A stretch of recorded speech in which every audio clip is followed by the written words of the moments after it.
আমাৰ লগত যে ধৰিব আমাৰ লগত হয়তো প্ৰকাশ কৰিব নোৱাৰোঁ কিয়নো আমি যে ইমান খেতি কৰিছোঁ মানুহে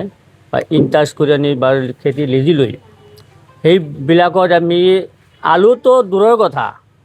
বোনা যে পইচা যিখিনি খৰচ গৈছে বিধান হালৰ ঔষধৰ বা কামলাৰ যিখিনি খৰচ গৈছে সেইখিনি পইচা বাদেই এতিয়ালৈকে আমি যে আলু যে তুলিছোঁ সেই পইচাখিনি বিক্ৰী কৰিব নোৱাৰে চাওক আমাৰ আলুখিনি অৱস্থা কি হৈছে পচি গৈ আছে পচি গৈ আছে মানে কুকুৰো খাব নোৱাৰে কুকুৰেও নাখায় মানুহ হয়তো দূৰৰ কথা এনেকুৱা অৱস্থা হৈ গৈছে লোৱাৰ মানুহ নাই 1 কেজি আলু লোৱাৰ মানুহ নাই কোনোবাই যদি লৈ লওক 1 কেজি দিম আমি 1 কেজি বিক্ৰী কৰিম তথাপি লওক কোনোবাই যদি আছে মোটামুটি কিমান কুইণ্টেল আলু হৈ আছে সেইবিলাকৰ মুখতে প্ৰকাশ কৰিব নিম হাজাৰ হাজাৰ মানুহৰ বিঘা হাজাৰ মানুহৰ বিঘা এনেকুৱা অৱস্থা মানুহৰ পানীত যেনে হাঁহ নচৰে সেনেকুৱা অৱস্থা হৈ গৈছে গোটেই আমাৰ ভাগবৰ সমষ্টিৰ মন্দিৰ অঞ্চলৰ অসমৰ মাজত মন্দিৰ অঞ্চলৰ বিখ্যাত খেতি লৱাৰ আসামৰ মাজত মন্দিৰ অঞ্চলৰ বিখ্যাত খেতি সেই খেতি আমাৰ এনেকুৱা দুৰৱস্থা আপোনালোকে চালে এতিয়া গম পাব ষ্ট'ৰত ৰাখিব পৰা নাই পৰ্যাপ্ত ষ্ট'ভ নাই আমাৰ যে আলুবিলাক পৰ্যাপ্ত ষ্ট'ৰত ৰাখিম সেই ক্ষমতাটো আমাৰ নাই সেই সুবিধাটো আমাৰ নাই আমি অসম চৰকাৰ এইখিনি আবেদন জনাওঁ ৰাইজৰ হৈ যেনে অসম চৰকাৰে আমাক যে মন্দিৰ অঞ্চলৰ বাকী আলু খেতিৰ বিষয়ে কিবা সুবিধা কৰি দিয়ে যেন আমি তাৰমানে কি ক'ম এতিয়া মানে দাদাই ক'লে এই কথাটো তাৰমানে এই যে আমি যে খেতি কৰিছোঁ এইবাৰ তাৰমানে বৰষুণত একেবাৰে মানে আলু উঠাব পৰা নাই আৰু যিবিলাক আমি উঠাইছোঁ সেইবিলাক এতিয়া বেছি বিক্ৰী কৰিব মানে বেপাৰী পোৱা নাই বেপাৰী 2-এটা চিনাকি আছে সিহঁতে কয় ক'ত পঠাব পৰা নাই এনেকুৱা হৈছে কণ্ডিশ্যনটো গেলি পচিটো নষ্ট হৈয়ে আছে এতিয়া মোৰো মানে অলপ চলপ মই নিজেই বেচিছোঁ কি কৰিম আৰু মানে বাজাৰত নি যোৱাৰ পাছত মানে 200 টকা বস্তা 150 টকা বস্তা এনেকৈ বেচিছোঁ খৰচটো উঠা নাই আৰু আলু যেতিয়া আমি খেতিৰ পৰা উঠাইছোঁ সেই কামলা লৈ বা বস্তা কিনি লেবাৰ খৰচ কৰি যে উঠাইছোঁ যিকেইটা পইচা মানে খৰচ গৈছে সেইকেইটা পইচাও মোৰ এতিয়া মানে হাতত ল'ব পৰা নাই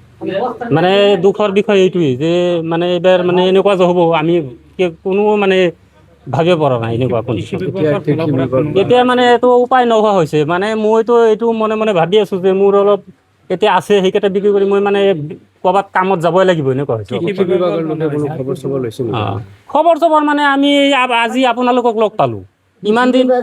বিভাগে মানে 1 মাহ আগতে 1.5 মাহ আগতে একজন আহিছিলে ইঞ্চুৰেঞ্চ কৰিব বুলি কৈছে তাৰপিছত আৰতো খবৰে নাই আমি নাম দি দিলোঁ আৰু বহুত মানুহে দিছে এতিয়াতো সেইটোও খবৰ মানে পোৱা নাই কি হ'ব নহ'ব ইঞ্চুৰেঞ্চটো আমি ইঞ্চুৰেঞ্চ এতিয়া কেনেকৈ কৰিম আমাক কোনো সুবিধা দিলেহে আমি কৰিব পাৰিম আমিতো এইটো নাজানোৱে চৰকাৰে এতিয়া আমাক কিবা সুবিধা দিলেতো আমাৰ ভালেই হয় কিন্তু এতিয়া ক'ত সুবিধা একো সেইটো ছিষ্টেমটো আমি গমে পোৱা নাই ক'ত দিব আৰু দিলেতো ভালেই হয় অলপ চলপ দি দিয়ে লোকচান এতিয়া কি ক'ম যে মই প্ৰথমত ক'লোঁ না মানে এইবাৰ বিঘাত মানে পইচা যে চালান যিবিলাক গৈছে সেইটোতো বাদেই দিছোঁ এতিয়া 500 যে খৰচ বিঘাত আমাৰ 50,000 ওপৰতে গৈছে মানে কিছুমান মানে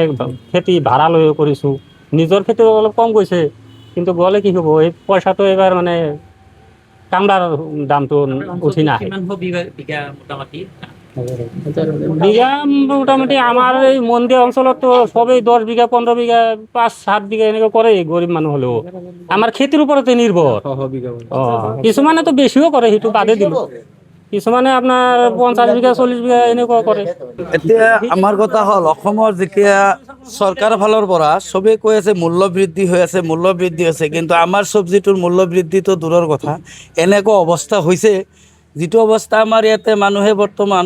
খালি অকল আলুৰ কাৰণেই আমাৰ এইখিনি চলে আলু যদি নহয় আমাৰ এই মানুহখিনি একদম ডাইৰেক্ট পংগুৰ নিচিনা হৈ যায় ক'ব গ'লে এনেকুৱা অৱস্থা হৈছে চাউলে নাই কাৰোবাৰ ঘৰত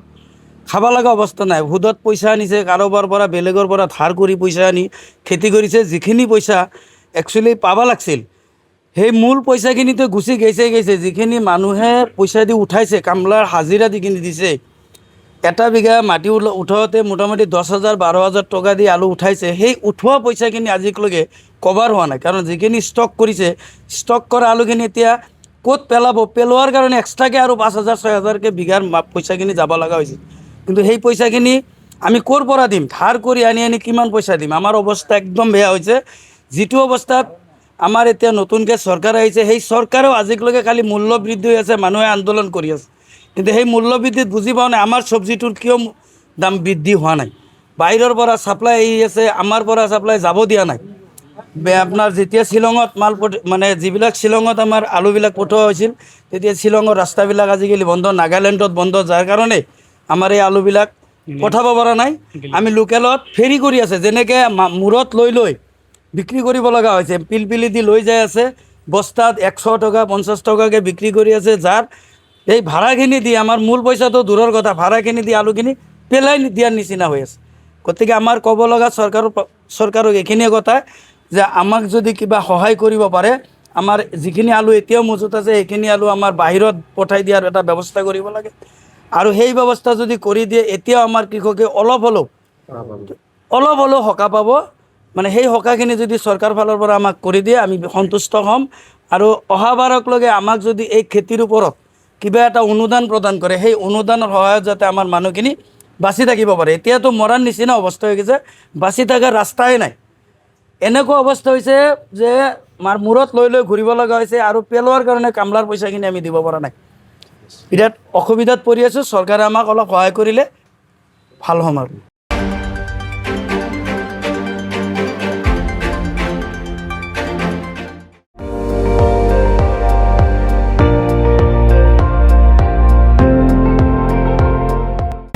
আপুনি চাই আছে ND24 সৰ্বশ্ৰেষ্ঠ নহয় সৰ্বোত্তমৰ দৌৰত